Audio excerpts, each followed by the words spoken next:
E lá vamos nós mais uma vez, não é, meus amigos? Olha só o que o Lula está falando lá na África, onde ele está viajando mais uma vez. Mais uma interminável viagem internacional do Lula, muito cara aos cofres públicos, como nós bem sabemos. Porém, o prejuízo muito maior não está nos gastos dessa viagem, mas sim naquilo que é prometido pelo Lula e que certamente, dado o seu histórico, ele vai tratar de cumprir. Nesse caso específico aqui, Lula prometeu lá em Angola, esteve recentemente lá em Angola, no seu discurso em um evento lá no país africano, ele afirmou que o governo brasileiro, o Brasil, né, a nação brasileira, vai voltar a financiar países africanos conforme aconteceu a rodo durante os períodos dos governos petistas anteriores, né? Nada de novo no fronte, vamos ver mais uma vez uma repetição daquilo que já aconteceu no passado e que tanto prejuízo trouxe para o nosso país, né? E vamos falar também de quem está lá com o Lula viajando para Angola,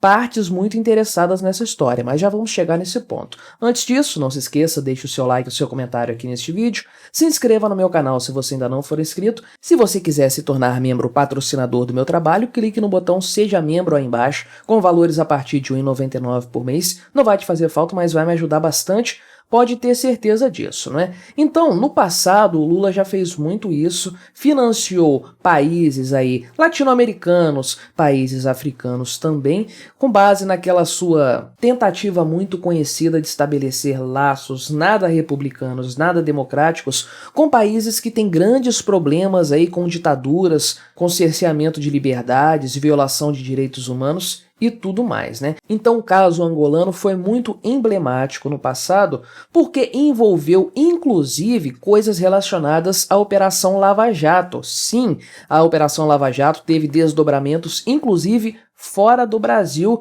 especialmente em Angola, o caso mais emblemático dessa história. Mas o Lula, independentemente disso, uma vez que a justiça brasileira fez o favor de descondená-lo e viabilizar a sua volta à presidência da República, Lula agora não tem vergonha nenhuma, se é que ele já teve algum dia, né? Então ele falou claramente, abertamente, que ele vai retomar então esses financiamentos, esse sistema que no passado rendeu tanto para o partido dele, para ele próprio e nos deu tanto prejuízo, né? Então olha só o que ele falou lá em Angola a respeito dessa possibilidade que está totalmente reaberta agora que ele voltou ao poder, não é?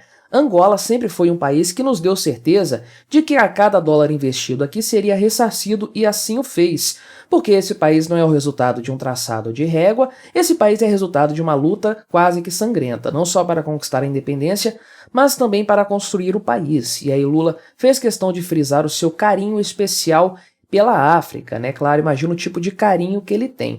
Recentemente ele falou a respeito da escravidão, né? Que o Brasil agradece à África pela escravidão e tudo mais, uma bobagem sem tamanho, né? Mas o carinho aqui específico que o Lula está falando a respeito da África, de Angola e tudo mais, é a grana que ele consegue levar nessa história com os financiamentos, com os empréstimos em condições de pai para filho que ele fez no passado. E o Lula, de forma específica, afirmou lá em Angola que o Brasil tem interesse em apoiar o país africano na diversificação da economia, principalmente aqui na questão da agricultura, né, o desenvolvimento agrícola lá da Angola. Então o Lula disse que o Brasil é o parceiro ideal para Angola seguir com a revolução agrícola que o país tem desenvolvido atualmente, né? E ele também disse que a ação conjunta dos dois países é essencial para um desenvolvimento sustentável da agricultura angolana e que os ministérios da agricultura do Brasil e lá de Angola vão fazer uma parceria. Você já sabe, você imagina quem que vai pagar essa conta, não é?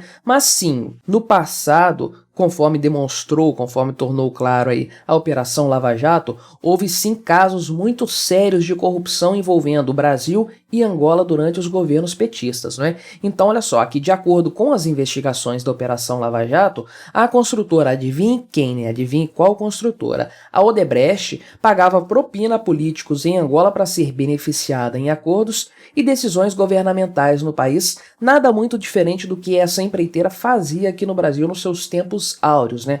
Quando ela comandava aí esse clube, esse cartel de empreiteiras corruptas, né? Além disso, conforme traz aqui a reportagem da Gazeta do Povo, a outra que eu estou vendo aqui é da CNN Brasil, mas essa aqui da Gazeta do Povo diz o seguinte, né? Além disso, a empresa foi acusada de fraudar contratos e de utilizar a influência de Lula em Angola, olha só, para ter vantagem em licitação de obras. Segundo a investigação, parte do dinheiro que deveria ser designado para essas obras era desviado para pagamento de subornos dentro e fora do Brasil.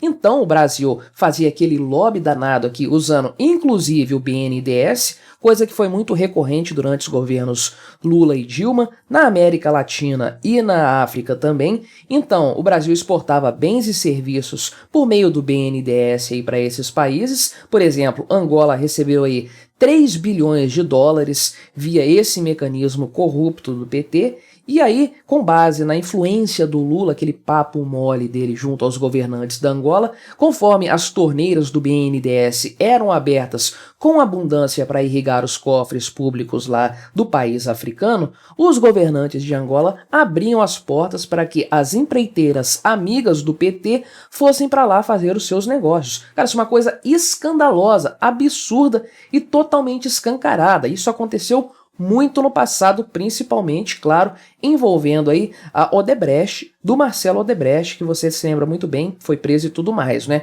Por exemplo, foi feita a hidrelétrica de Cambambe, lá em Angola, e muita grana rolou para isso aqui, sendo que, especificamente nesse caso, o Lula foi acusado de ser o lobista da Odebrecht lá em Angola, né? E conforme apurou a Operação Lava Jato, o Lula recebeu uma grana boa nesses acordos aí nada republicanos. Além disso, um sobrinho dele, inclusive, foi favorecido com esse esquema aí, porque ele tem uma empresa aqui chamada Exergia Brasil, o nome desse sobrinho do Lula é Taiguara Rodrigues dos Santos. Então ele tem essa empresa aqui, que olha só, foi contratada para prestar serviços para o Odebrecht lá em Angola, né? Olha, quem diria, né? O Lula faz todo aquele esquema camarada com os governantes angolanos para privilegiar uma empreiteira brasileira que consegue entrar lá para fazer uma obra, uma empreitada com o dinheiro do BNDES, dinheiro brasileiro que é emprestado a título aí de financiamento internacional com condições de pai para filho aí,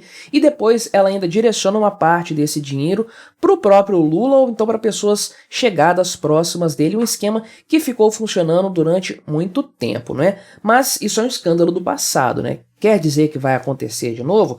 Não sabemos, porém existem indícios, né? Além do próprio caráter do Lula, que é um indício maior do que qualquer outro e que deveria ser suficiente, tem mais coisa ainda, porque, claro, como sempre acontece, Lula viaja para esses países aí com uma comitiva enorme, uma fortuna que é gasta levando esse povo para lá e para cá. Nem todos são bancados pelos cofres públicos, é claro, muitos vão por conta própria, mas o fato é que no frigir dos ovos, os interesses nada republicanos desse pessoal acabam pesando para todos os brasileiros. Dessa vez aí, Lula foi acompanhado por uma comitiva de empresários também, inclusive aqui representantes de uma empreiteira chamada, aqui está errado, tá? Não é OCE, é OEC, que é o novo nome da Odebrecht. Sim, Lula voltou para Angola, visitou o país africano mais uma vez, agora que ele é presidente pela terceira vez, foi lá em Angola, prometeu que vai fazer financiamentos, retomar os financiamentos do passado nos mesmos moldes, passando pelo BNDES para chegar dinheiro lá no governo africano para obras de infraestrutura, desenvolvimento da agricultura e tudo mais. Então Lula foi para Angola, prometeu dinheiro, prometeu financiamento e levou junto consigo empresários brasileiros ligados aí ao setor de empreiteiras, principalmente aí a antiga Odebrecht, a atual OEC. Então ele voltou à cena do crime com os seus comparsas, com os seus cúmplices, para comandar aí, para planejar a sua própria empreitada criminosa, para planejar o seu próximo furto aos cofres brasileiros, né? Uma coisa assim absurdamente descarada e sabe-se lá por qual motivo não tem uma grande repercussão na mídia brasileira. Estou vendo aqui no site Gazeta do Povo, que tende a ser mais crítico do Lula, mas na CNN que eu estava lendo aqui agora há pouco, que falou desse caso da viagem do Lula e dos financiamentos, em momento algum eles citaram que esses empresários muito interessados no lobby que o Lula pode fazer por eles estavam presentes lá nessa reunião. Se esqueceram de tratar desse tema, citar esse pequeno detalhe, né? Volto a dizer, não era necessário isso aí, essa é a cereja do bolo da corrupção lulista, da corrupção petista, que nós já conhecemos. Não precisava tanto assim, mas a coisa apenas escancara a vontade, a sanha, o desejo do Lula em continuar roubando os cofres públicos, assaltando o Estado brasileiro, como ele sempre fez no passado, com o mesmo esquema que foi utilizado nos seus mandatos anteriores, financiar países aí africanos, latino-americanos, que não têm um controle muito grande do que o Estado faz com as verbas, né? Imagina se isso aqui iria acontecer nos Estados Unidos ou em algum país aí da Europa Ocidental. Claro que o Lula vai emprestar dinheiro para republiquetas de banana como o Brasil, casas da mãe Joana, onde os gastos não vão ser muito bem acompanhados e onde um político corrupto como o Molusco, como o Lula, pode ser recolocado na presidência da República